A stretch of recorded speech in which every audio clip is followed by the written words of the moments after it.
Good morning, अस्सलाम वालेकुम ते सत श्री अकाल।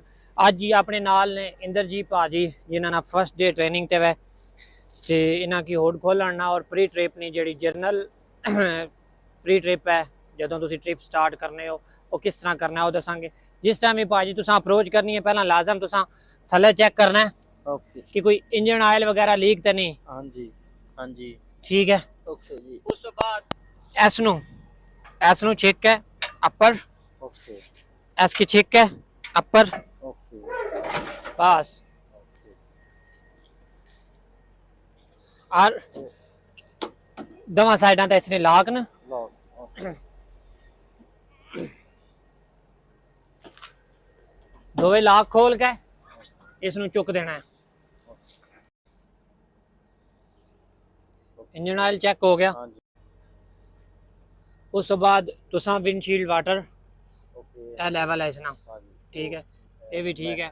ओवरऑल तुसा बेल्ट वगैरह इत्थों नज़र मार लेनी है, ठीक ने कोई चीज़ जी है वो नज़र नहीं आ रही ओके क्योंकि नवे ट्रक ने मोस्टली ठीक ही होने, लायरा वगैरह सारियां कनैक्ट ने।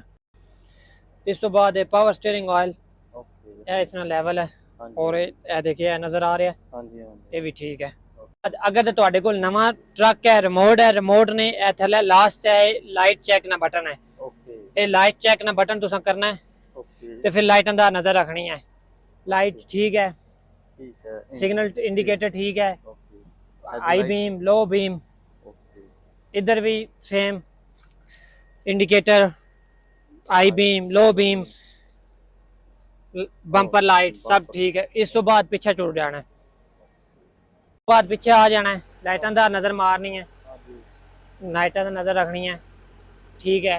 हाँ जी ये भी दो ब्रेक लाइट हम ठीक ने, हाँ जी लाइसेंस प्लेट लाइट भी। ओके इस तो बाद तुसां टायर सारे चेक कर लेने।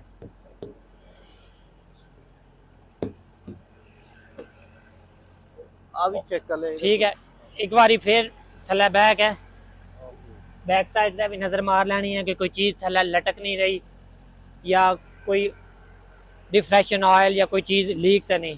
ते तुहाडी प्री ट्रिप मुकम्मल है, यूनिट नहीं, एड नहीं, ट्रैक्टर नहीं, बॉब टेल नहीं। इस तो बाद हम ट्रेलर रोक करके अगला स्टेप करने हैं।